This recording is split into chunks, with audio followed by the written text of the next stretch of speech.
guys, this is Elena Allsruth. Thank you so much for watching this YouTube video. This is a mental health and fitness channel, and today we're going to be shifting into the topic of mental health, and we're going to be talking about love. Have some things to share with you guys about the act of receiving love and the season of giving so much love. So thank you so much for joining me. I can't wait to share. There's so much information out there about giving love and about the hype of love and what it should be and how it should feel, but one of the things that people don't talk about is receiving love and allowing it to change you and to make you feel really good, and how to reflect on that and how to keep that feeling. So today I wanted to share with you guys a little bit about what I've learned about receiving love and what can block it, and then what sometimes we put things in the way of receiving love. So I want to talk about those barriers, but I also want to give you guys some opportunities to grow and to learn as well how to break down those barriers and give you guys some resources. So thank you so much for joining me. It is so important to be mindful of the act of receiving love because it can change you from the inside out. There's a lot of information out there about giving love, but then so many of us find ourselves still feeling alone and not fully known as a person. My thought is that we need to focus on also receiving love and knowing about how that can affect us. It's so easy to allow a kind word, a compliment, or a gift just kind of bounce off of us. So it's like if you said to me, "Hey, you look beautiful today," and I was like, "Yeah, right," bounce, it just bounces right off of you. And so it's not like you're ever taking it in and allowing it to to allow you to feel good. And an example could be a kind word, a conversation, a nice talk with a friend, someone bringing you a meal and you didn't expect it. It could just be anything that someone does for you, a note of encouragement. And so you're basically just allowing those things to bounce off of you and not get into the inside. Today I wanted to share with you 3 reasons why you might not be able to be receiving the love that someone's giving you, and then what to do about it. But before I do that, I wanted to take a moment and share a little bit about what I believe that the definition of love is and how I try to see that in my life. And I'm going to try to quote it. It's that verse that you guys hear at the altar, at weddings. It was at my wedding, and it was just something that means a lot to Brian and I, and it's just something I had to memorize when I was little, and if I leave anything out, I'm really sorry. 1 Corinthians 13, and it goes like this: love is patient, love is kind, it does not envy, it does not boast, it is not proud, it is not rude, it is not self-seeking, it is not easily angered, it keeps no record of wrong. Love does not delight in evil, but it rejoices in truth. It always protects, it always trusts, it always hopes, and it always perseveres. Love never fails. I practiced this a lot and I kept crying most of the time that I was doing it, so I don't know why I didn't cry this time, but it's something that I try to live, and man, it is something that I'm always falling short of, right? But that is how I see love, so I'm not exactly quite sure how you do, but that's what it means to me. Love isn't always just a feeling, it's something that you practice, it's something that you do, just like everything else. You work a little bit at it at a time, it's going to grow, it's going to get better. It is also an amazing feeling that you can feel for someone else, and I'm grateful that I get to feel that a lot for a lot of people. There's lots of different types of love, so you can do your own research about that, but that's one thing I wanted to get out of the way. And then the second thing I wanted to set the tone with is that sometimes in our lives people are not safe.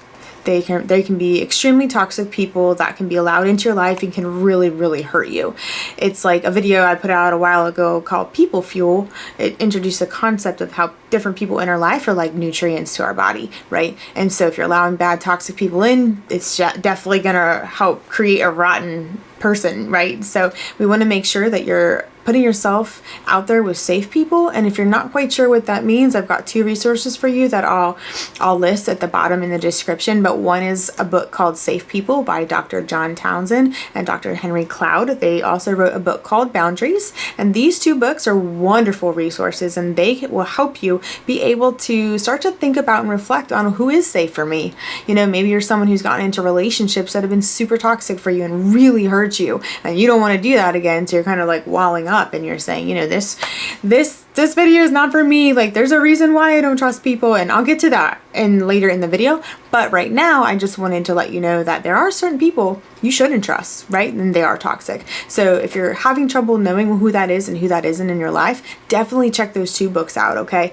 I can't speak highly enough of them. Now what I'm going to do is share with you guys 3 reasons why I think that people don't allow that love in. And for the purposes of this video, we're gonna assume that the person that's trying to be kind to you and give you love has your best interest at heart. So one of the first reasons that we may not allow the compliment or the kind word or something loving from someone else into our lives is if we have insecurity, like big time. So we could be really having insecurity going on in our lives, and we might not be confident in who we are. We might have really low self-esteem, and we also might be always comparing to other people and never kind of meeting the mark per se. A lot of times you may become maybe perfectionistic. You might have these like unreachable standards about yourself, and you're always falling short. You know, out of all of the ones I'm going to mention to you, this is the one that I've struggled with the most. So I can totally understand why someone, if they give me a compliment, I'm going to minimize the compliment, and I could say something like this.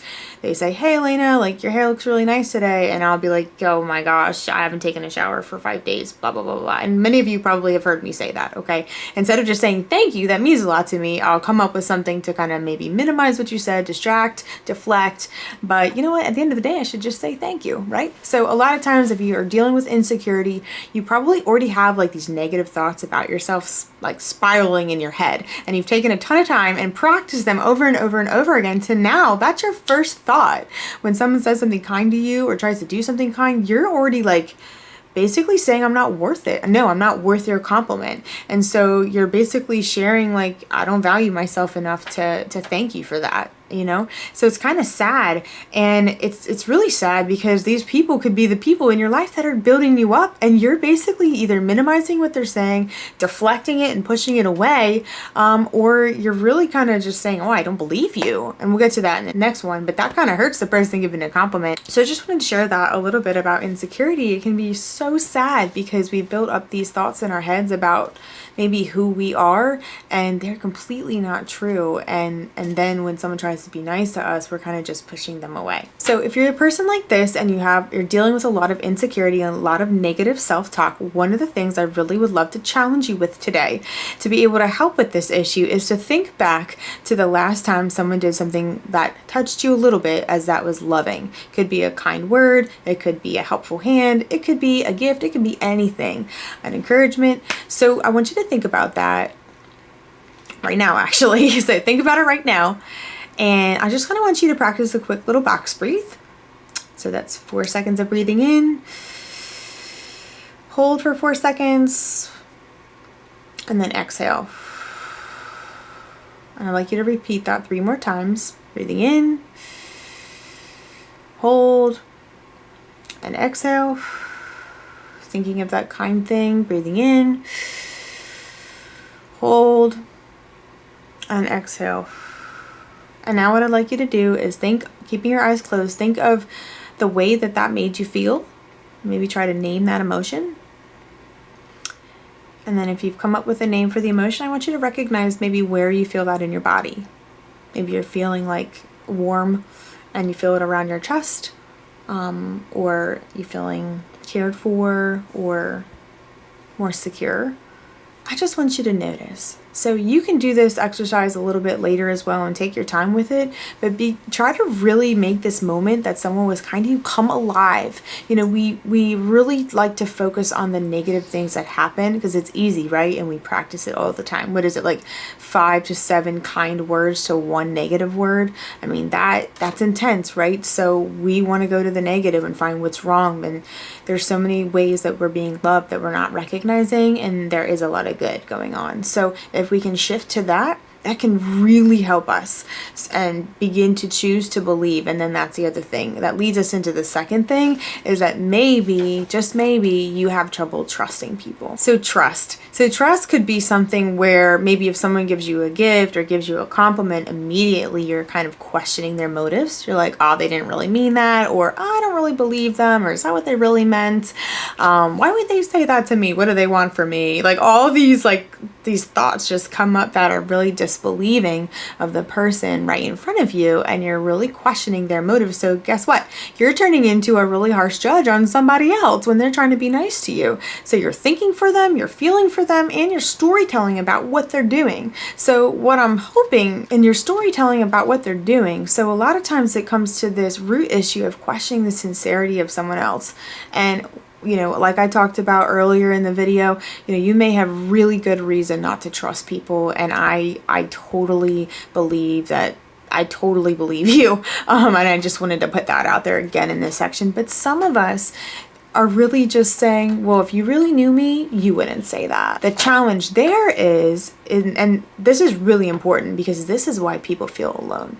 Because when you present your best self all the time, you know that there's all these other parts of you that are ugly and not attractive and just not cool, right? And so you're thinking if people are liking you and getting all these likes and all this attention, that they like the part of you that you're sharing that's the best part. So the challenge here is share a little bit of that not so beautiful part with someone that you can trust. So pick one person that you can share a little bit of that with. And then when they compliment you or they encourage you, you can believe them and you can say, you know what, they do know me when I'm not my best self, you know, but they complimented me and they love me anyway. And that they love me anyway, they see me, they know me, they love me. And then you might start to break through and start to feel a little bit more accepted and cared for, and it will get rid of some of those feelings of isolation and loneliness. And this is why we do need community. So what you want to do is start with a small group of people, maybe 1 or 2 trusted friends. Read that book, Safe People. Pick some people who you can trust, and then that circle begins to expand. And then you'll be able to start walking around accepting love from people who are just being kind to you, and you can fill that meter up. So I just want to encourage you to do that. Pick somebody that you can begin to start to trust, somebody close to you and you know has a good heart, and just start to practice believing them. And one little tip that I'll give sometimes if people are struggling with this that I know, and I used to do this too. I have a really good friend, Erica Zufin, who does this, and she doesn't even know she does it. She'll take her hand, and when she gets a compliment, she'll like kind of say thank you. And that's something, she'll just touch her chest. And the something that I added to that was just a little, like, for me, a head bow is just like the symbol of like humility and thank you. And instead of saying a word besides thank you, I'm just gonna say thank you, and like that means a lot to me. Thank you. And that act of putting my hand over my heart is me basically scooping up that kind word and allowing it to internalize. And the word internalize means it's going from the outside and it's coming inside, so that when maybe I'm alone and I'm hurting, I can draw that up from within and be like, hey, my friend Emily Lee said she cares about me, or my friend blah blah blah said they love me no matter what, or Brian saw me when I was looking disgusting and still hugged me and kissed me anyway, you know, my mom, you know, whoever it is. You've got these people that you get to internalize and they get to become part of you, and then you do not feel alone when you normally might feel alone. So this is just such a cool opportunity to act on, and a cool challenge. So don't take that challenge. If you're someone who struggles trusting people, I'll ask you to try to take people at face value, give them back their thoughts, give them back their emotions, and just take them at face value. So the last part that I want to talk about that could be blocking you guys from receiving love is the topic of holding resentment in your heart that kind of becomes this like bitter anger, and maybe some unforgiveness, right? So if we're holding this unforgiveness in our heart, we're kind of like holding everything very tightly to us, and it's really tough to allow anything else in because we're kind of like suffocating ourselves with those types of feelings and emotions. I do want to say, kind of disclaimer on this one, I've heard countless stories that would warrant someone to hold bitterness and unforgiveness in their heart. They would be very justified to do so. And all I'm going to do is just say, I hear you, I love you, I'm so sorry that happened to you. I want to hear your story. I really do. But what I'm here to share is that I care about you, and I don't want that to kind of suck the life out of you so that you can't receive love and be free. So one of the best things that you can do is begin to learn how to get rid of some of that resentment and some of that anger. And one of the things that is helpful is to learn about the topic of forgiveness. The cool thing about forgiveness is it's not what people think. It's not giving it to somebody else, really. It's kind of giving it to yourself. You're saying, you know, I forgive that person, and you don't always need to tell them, you know, you could just do it, and it could be this shift in you that is like, whoa, this is amazing. I don't need to hold on to that anymore. And sometimes we hold on. I was asking myself this question, you know, because I deal with this stuff too. So why am I holding on to this so tightly? Like, what is it doing for me? And I want to ask that to you. What is that doing for you? What does unforgiveness, resentment, anger, like bitterness, what does it do for you? And, you know, what I found is a lot of times when I dig deeper, it's protecting me. it's protecting me from not being hurt again, or it's protecting me from something. So I just challenge you to take a second and reflect on that. And if you're someone who's kind of holding on to that super tightly, then maybe it's time that you let that go, so that you can make room for other good things, especially the people who do want to love you and do care about you. And so I just want to reiterate, forgiveness is not excusing someone's behavior. It's not saying that what they did was okay at all. All it's doing is saying, you know what, I'm choosing this for me. And you don't even need to tell them. If you need some guidance on this topic, a lot of times there's a lot of recovery groups, and one of the books that I love is called Life Recovery, and it's by Steve Arterburn. Love him. He's an incredible speaker and book writer, and he writes a lot on this topic. So there's a resource for you. I'll put that also in the description down below. I know these are tough things, but this is a mental health channel as well. So I just kind of wanted to challenge some people because I care and I want you to be free. And you know, it's going to be Valentine's Day. So we want to receive that love that other people have to give us. And that can be super healing, right? Because this is all about healing and growing. The last thing I do want to say is that I'm not going to kind of talk extensively about this piece, but there's another reason why people may not be able to receive love, and that is if they have a lot of trauma in their background. There's two different types of trauma, a big T and a little t, and we can talk a little bit more about that later. Some of you may know all well too much about trauma and what trauma's done in your life, but there is hope because that can be worked through, it can be overcome. I'm going to list a resource for that. I do EMDR, which is a really cool trauma reprocessing model of therapy that is the #1 clinically proven way to help people navigate through trauma, and I love it. I've seen so much progress for a lot of the people that I work with it, so I'll leave the website down there to check it out. Maybe that could be something that could help you. But anyway, guys, thank you so much for taking the time to watch this video. If you made it to the end, I really appreciate it. Please feel free to leave any questions or comments down below. I'm gonna reflect on the good ones and allow myself to learn if there's any negative or ones I can learn from. But just remember, you know, as you go into the season where, hey, you know, Valentine's Day is every day in my life, right? So as you're practicing love for others, just remember that it also goes both ways. You have to be able to have open door to receive it for yourself, because one, that's going to help you feel really good. And you know, this life is already hard, so we might as well take in the good stuff, and it's going to allow you to have deeper intimacy with people, guys. So if we want to feel connected to people and we don't want to feel alone, we want to have more intimacy, and this is one of the best ways to do that. So just kind of do a little reflection. Are you dealing with a lot of insecurity? Are you not trusting people? Are you storytelling about them?